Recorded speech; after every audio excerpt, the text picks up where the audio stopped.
The lightsaber comes down. Father Tish. Luke stands over his father's corpse, breathing heavily, and realizes what he's done. But instead of horror, instead of regret, he feels relief. The conflict is over. The weakness is gone.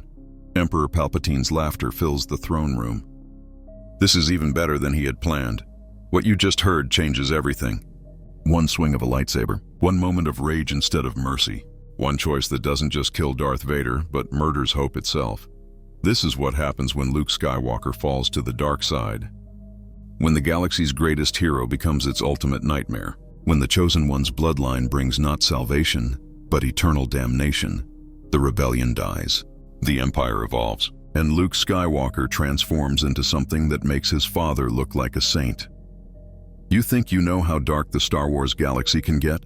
You have no idea. Our story begins exactly where Return of the Jedi reaches its climax. The Rebel Alliance is locked in desperate battle above Endor. The Emperor sits upon his throne, watching with sadistic pleasure as Luke Skywalker and Darth Vader clash in mortal combat. Everything up to this point remains the same. Luke has learned the truth about his parentage. He's felt the conflict within Vader, sensed the good in him that still remains. But as their lightsabers lock in combat, something goes wrong. The Emperor's words find their mark. Luke feels the rage building within him as he witnesses his friends dying in the space battle above. The Rebel fleet is being decimated. Ships are exploding left and right. Everything he's fought for, everyone he loves is being destroyed while he's trapped in this confrontation. The anger he's tried so hard to control begins to consume him when Vader mentions Leia, threatens to turn her to the dark side instead. Something snaps inside Luke. The fury that he managed to control in the original timeline now overwhelms him completely. He strikes with savage intensity, driving his father back.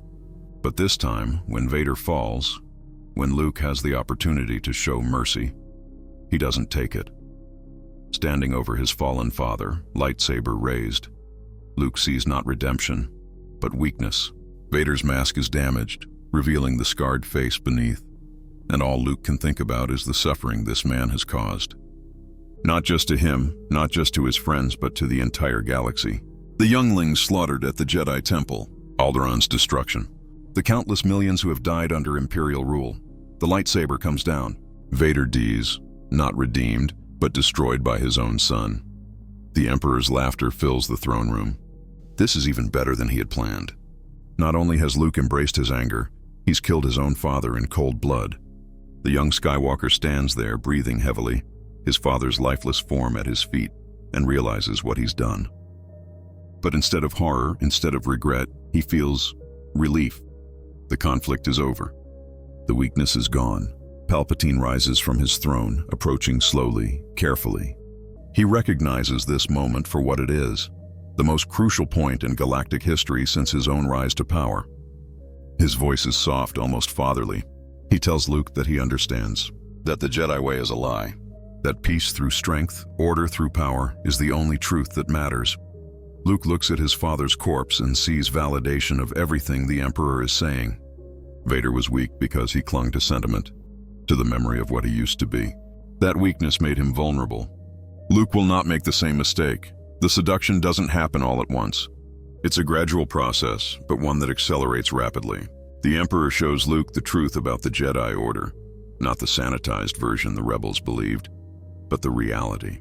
How the Jedi became complacent, how they became political tools, how their rigid dogma led to their destruction. He shows him the corruption in the Republic, the endless debates and bureaucratic paralysis while people suffered. The Empire, Palpatine explains, brought order. It ended the chaos. Yes, there was resistance, but that was to be expected. Change is always painful, but look at what they've accomplished. Look at the infrastructure, the technological advancement, the end of the sectarian conflicts that plagued the galaxy for millennia. Luke listens, and for the first time it makes sense. The rebellion he's been fighting for, what is it really? A return to the failed system that allowed someone like Palpatine to rise in the first place. The Jedi he's been trying to emulate, where did their path lead? To extinction.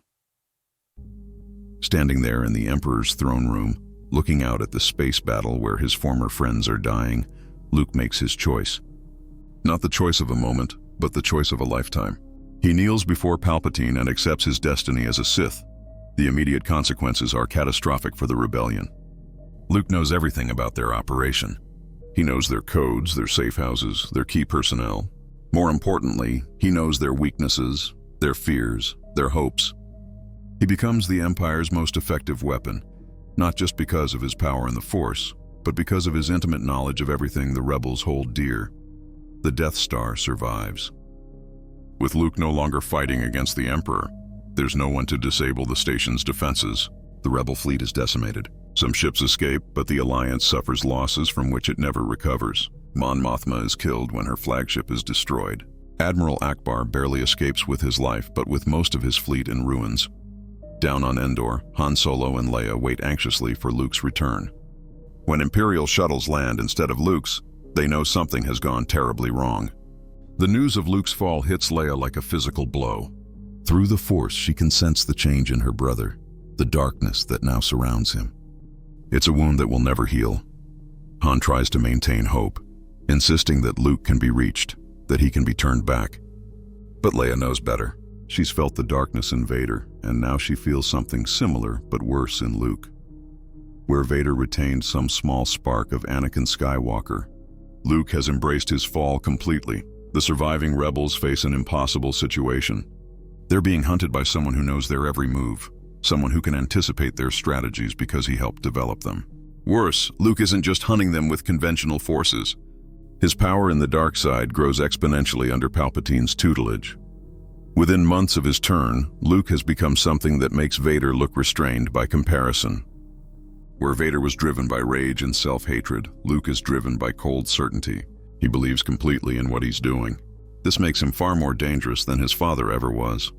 Luke's first major operation as a Sith is the systematic elimination of the rebel leadership. He doesn't just attack their military assets. He goes after the people who inspire hope in others. One by one, the heroes of the rebellion fall. Some die in battle. Others are captured and either turned or executed publicly as examples. The psychological warfare is perhaps even more effective than the military campaign. Luke appears in holographic messages broadcast across the galaxy, standing beside the Emperor, explaining why he made his choice. He talks about the futility of the rebel cause, about the peace and order the Empire provides. Coming from the former golden boy of the rebellion, these words carry tremendous weight. Many systems that were considering joining the rebellion decide against it. Others that were already part of the Alliance surrender, hoping for lenient treatment. The momentum that the rebels had been building for years evaporates almost overnight. But Luke's transformation goes beyond simple military strategy. Under Palpatine's guidance, he delves deep into the dark side of the Force. He learns techniques that the Emperor had kept even from Vader. Force lightning becomes second nature to him. He develops the ability to drain the life force from living beings.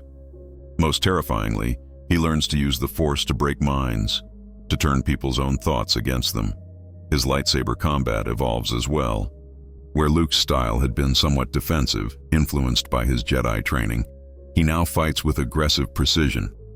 He constructs a new lightsaber, one with a blade of deep crimson that seems to absorb light rather than emit it. In combat, he's become utterly ruthless, showing no mercy to opponents and taking no prisoners unless they serve a specific purpose. The Emperor watches his new apprentice's progress with satisfaction, but also with growing concern. Luke is advancing faster than even Palpatine had anticipated. The young Skywalker's power is growing at an alarming rate, and with it, his independence. The Master begins to realize that he may have created something beyond his ability to control. Meanwhile, Princess Leia has become the de facto leader of what remains of the rebellion. The loss of so many key figures, including Mon Mothma, has left her as one of the few surviving original leaders. But the weight of leadership, combined with the constant anguish of her brother's betrayal, is taking its toll. Leia discovers that she too is strong in the Force, but without proper training, she struggles to use her abilities effectively. She can sense Luke's presence when he's near, can feel the dark energy that surrounds him, but she lacks the knowledge to protect herself or her allies from his growing power. Han Solo refuses to give up on Luke despite all evidence that his friend is beyond redemption. He launches a desperate mission to try to reach Luke, to somehow bring him back to the light. The mission is a trap.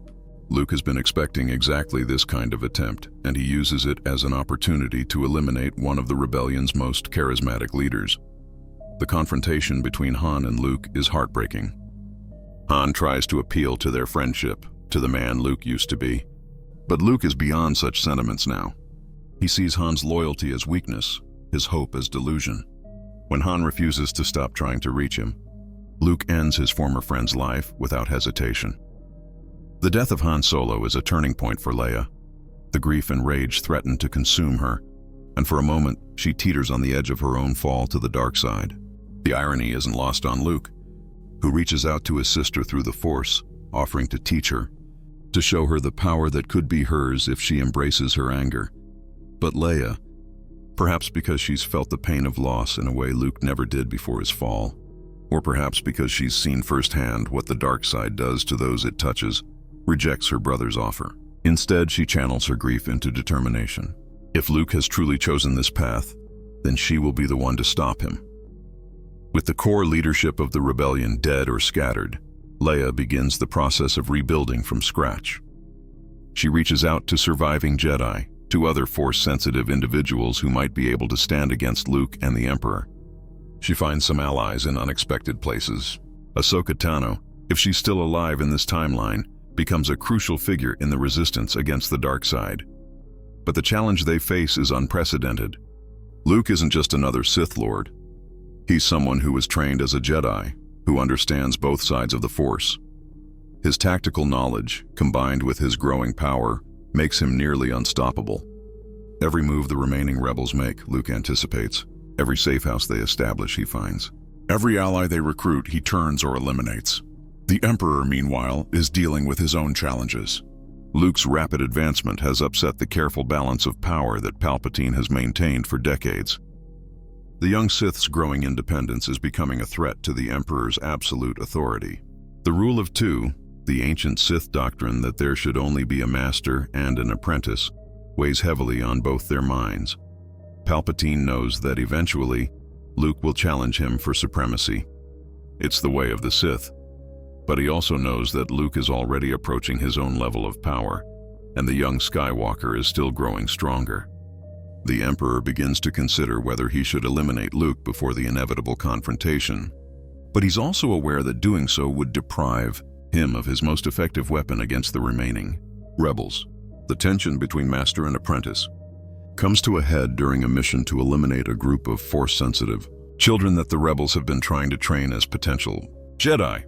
Luke carries out the mission with typical efficiency, but when he returns, he challenges one of the Emperor's orders for the first time. The disagreement is seemingly minor, a question of strategy rather than philosophy, but both master and apprentice recognize it for what it is, the beginning of the end of their partnership. The Emperor realizes that he's created exactly what he intended, a perfect Sith apprentice, but perhaps too perfect. Luke has embraced the dark side so completely that he's begun to see even his master as an obstacle to true power. Luke, for his part, has begun to chafe under Palpatine's authority. He sees the Emperor's methods as overly cautious, his rule as inefficient. Where Palpatine is content to maintain control through fear and manipulation, Luke envisions a galaxy ruled through absolute power, where dissent is not just discouraged but impossible. Their philosophical differences lead to practical disagreements. When a new rebel cell emerges on a core world, the Emperor wants to use them as an example, to make their destruction as public and terrifying as possible. Luke simply wants them eliminated quickly and efficiently. When Palpatine insists on his approach, Luke follows orders but makes it clear that he considers the Emperor's methods wasteful. The first open confrontation between them occurs during a meeting of the Imperial High Command. One of the admirals makes a suggestion that Luke supports but the Emperor opposes. In the past, Luke would have deferred to his master's judgment. But this time, he argues his point, using logic and strategic analysis to support his position. The room falls silent. Everyone present understands that they're witnessing something unprecedented, a challenge to the Emperor's absolute authority from his own apprentice. Palpatine handles it carefully, appearing to consider Luke's arguments before ultimately overruling him. But the damage is done. The carefully maintained fiction that the Emperor's word is law has been cracked. Luke accepts the Emperor's decision in that meeting, but his eyes burn with barely controlled fury. Later, in private, he confronts his master more directly. He argues that the Empire could be so much more than it is, that they're wasting their potential by clinging to outdated methods. The Emperor listens patiently, then reminds Luke of his place. The reminder is delivered with a demonstration of power that leaves Luke on his knees, writhing in agony from Force lightning. But when it's over, when Luke slowly rises to his feet, there's something different in his eyes. Not submission, but calculation. He's measuring the Emperor's strength, comparing it to his own. From that moment on, both master and apprentice know that their final confrontation is inevitable. They continue to work together, to present a united front to the galaxy, but underneath the surface, they're preparing for war. Luke begins to consolidate his own power base within the Empire. He cultivates relationships with key military commanders, with governors of important systems, with anyone who might be useful in a potential coup. He's careful to never overstep his boundaries as apprentice, but he's also laying the groundwork for his eventual bid for supreme power, the Emperor. Recognizing what Luke is doing, begins his own preparations. He reaches out to his various contingency plans, the hidden fleets and secret weapons he's been developing for decades. He also begins looking for a potential replacement for Luke, though he knows that finding someone with comparable power will be nearly impossible. While master and apprentice maneuver against each other, the galaxy suffers under their combined rule. The remnants of the rebellion are hunted to near extinction. Any system that shows even the slightest sign of dissent faces brutal retribution. The Empire's technology advances rapidly, unchecked by moral constraints or resource limitations. New superweapons are developed that make the Death Star look primitive by comparison. Entire systems can now be stripped of their resources and populations relocated at will. The Emperor's vision of absolute order is being realized, but at a cost in freedom and dignity that staggers the imagination. In this dark timeline, there are no inspiring victories for the forces of good. Leia's small band of rebels scores occasional tactical successes, but they're always temporary. Every time they establish a foothold somewhere, Luke tracks them down and eliminates them. The few Force sensitives who might have become Jedi are either killed or corrupted before they can reach their potential. But perhaps the most tragic aspect of this alternate reality is what happens to Luke himself. As his power grows, as he embraces the dark side more completely, he loses more and more of his humanity. The compassionate young man who once refused to kill his father becomes a monster who destroys entire worlds without a second thought. Luke's relationship with the Force itself changes fundamentally. Where once he drew upon it for strength and guidance, now he dominates it through will and rage. The Force becomes not an ally but a tool, something to be wielded rather than respected. This corrupted relationship with the cosmic energy field has broader implications for the galaxy itself. Under Luke and Palpatine's combined influence, the dark side grows stronger while the light side fades. Force-sensitive beings across the galaxy find themselves drawn toward anger and hatred. Those who try to resist find their powers weakening, their connection to the light side becoming more tenuous. The very balance of the Force, which the Jedi had tried to maintain for millennia, tips dramatically toward darkness. This has consequences that extend beyond politics or warfare. Natural disasters become more common. Disease spreads more rapidly. The interconnected web of life that binds the galaxy together begins to fray. Meanwhile, the inevitable confrontation between Luke and his master continues to build toward its climax. Neither is willing to make the first move, but both know that the time for subtlety is running out. The Emperor's advanced age is beginning to show, while Luke is in his prime and growing stronger every day. The final straw comes when Luke proposes a radical restructuring of the Empire's government. He wants to eliminate the Senate entirely, to rule through direct force rather than even the pretense of representation. The Emperor sees this as both a challenge to his authority and a fundamental misunderstanding of how power works. In a private meeting, Palpatine tries to educate his apprentice about the subtleties of control. Fear, he explains, is more effective when it's implied rather than constantly demonstrated.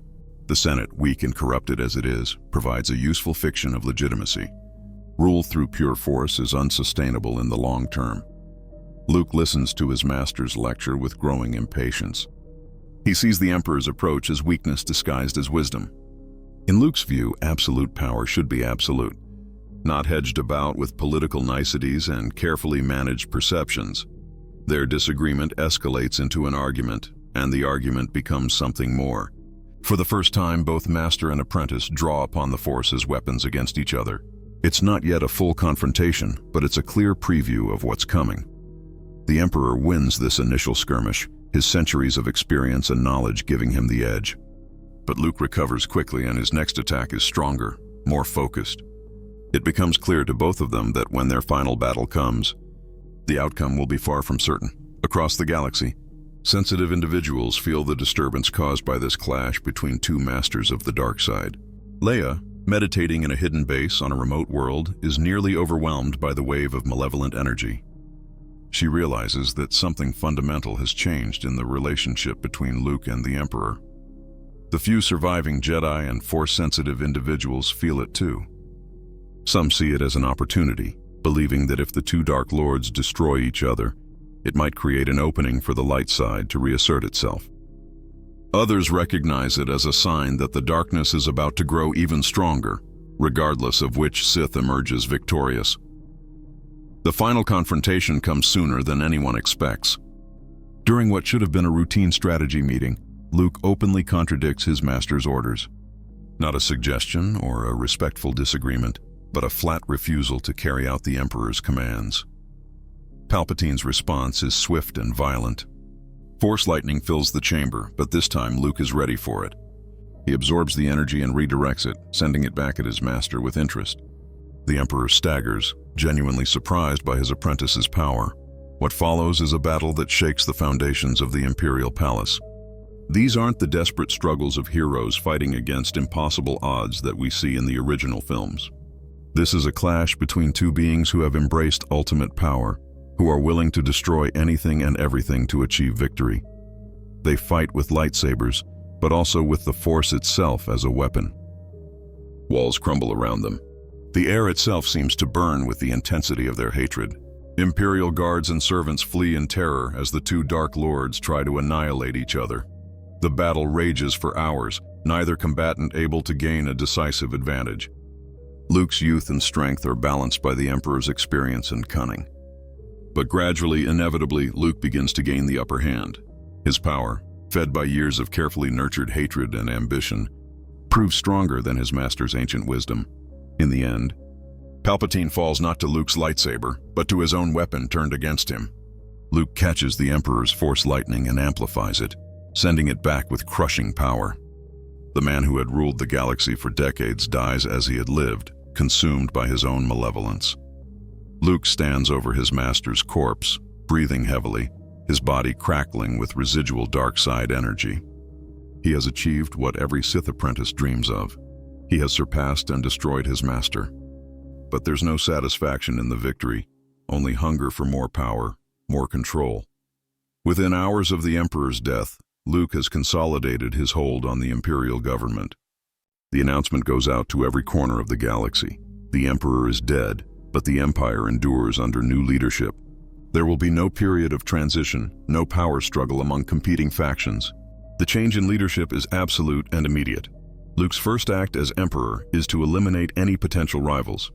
Imperial officers who showed loyalty to Palpatine over him are executed or disappeared.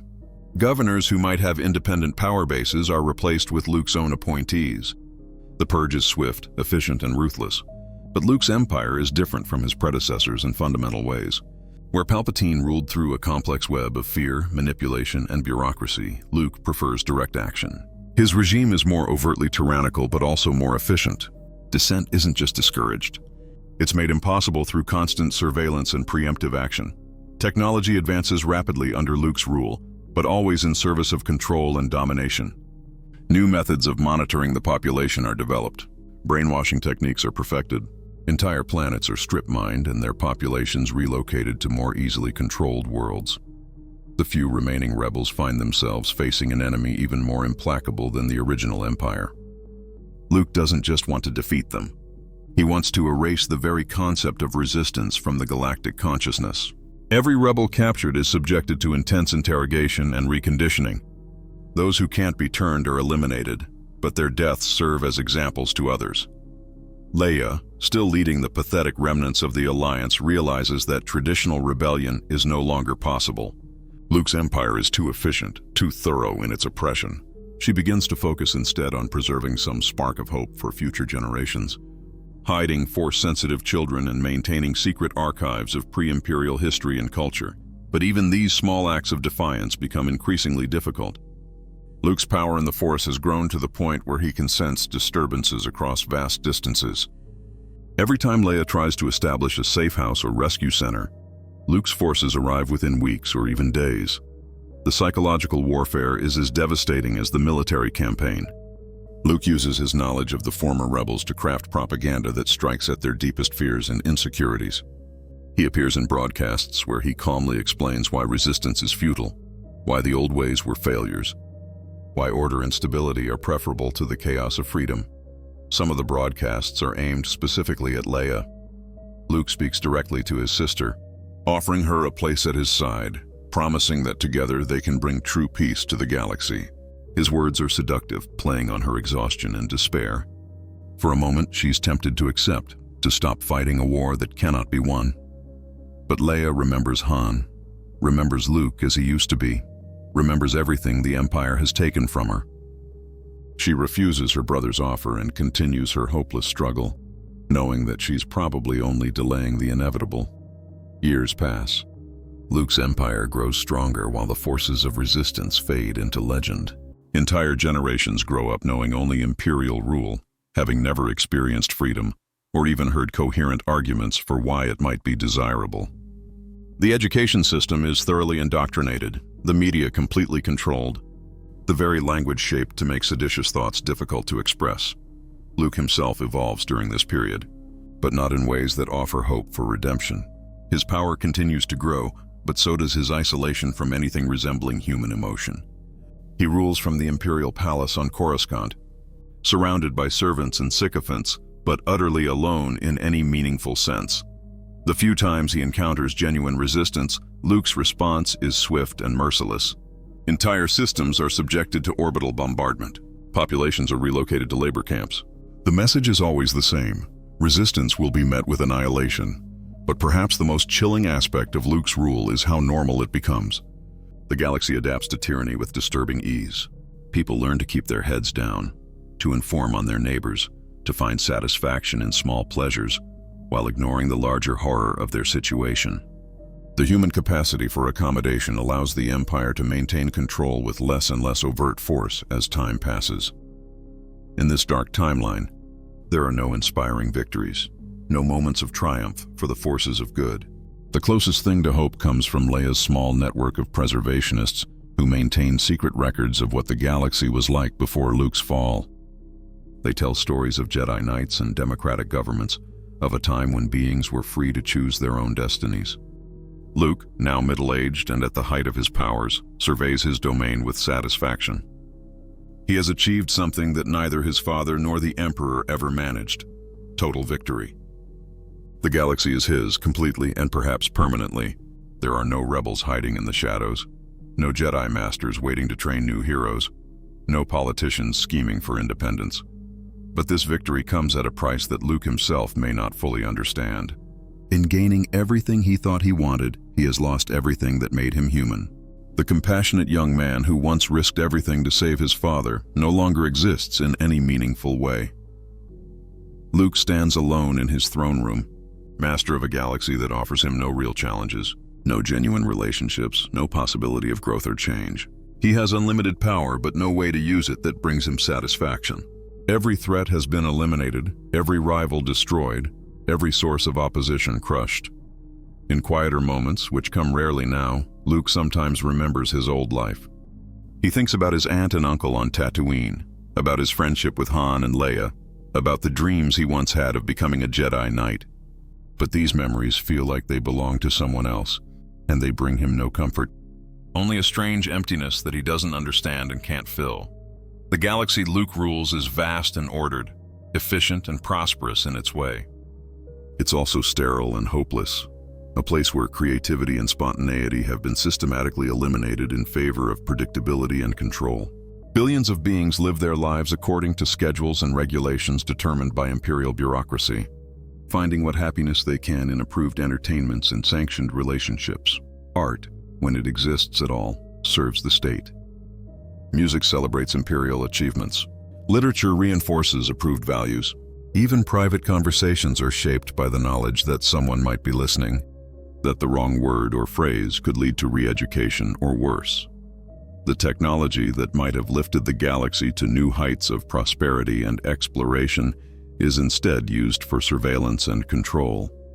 Scientific research is directed toward military applications or more efficient methods of managing large populations.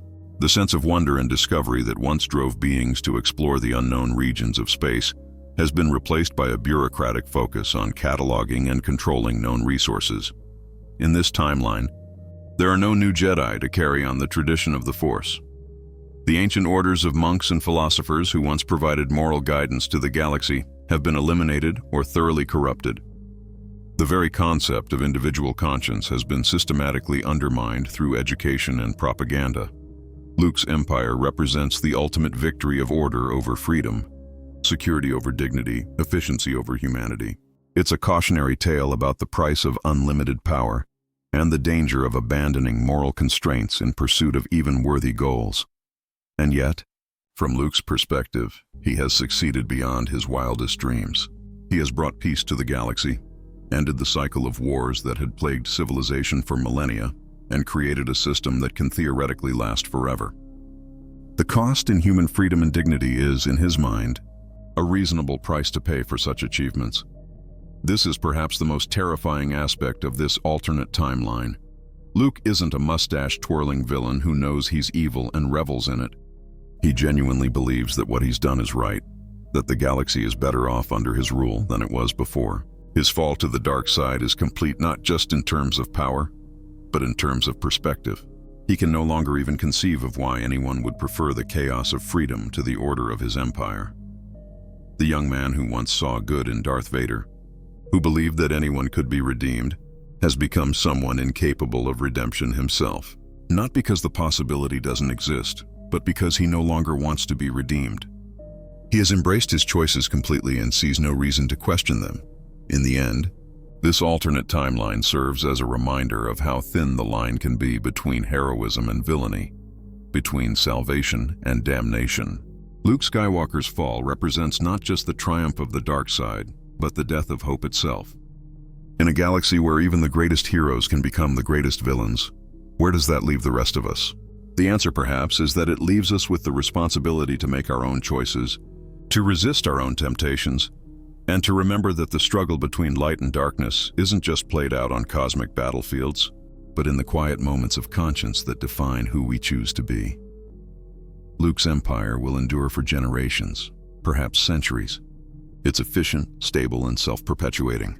But it's also hollow at its core, a monument to what happens when power becomes more important than purpose, when order becomes more valuable than justice, and somewhere in the galaxy, in hidden places that even Luke's surveillance network hasn't found, Leia's great-great-granddaughter reads stories about a time when beings were free, when heroes fought against impossible odds, when the light side of the Force brought hope to the hopeless. She doesn't fully understand these stories, but they kindle something in her heart that all of Luke's propaganda can't extinguish. Perhaps that's the real lesson of this dark timeline. Even in the deepest darkness, even under the most complete tyranny, the possibility of light endures. It may be hidden, it may be nearly extinct, but it's never completely gone. And maybe, just maybe, that's enough.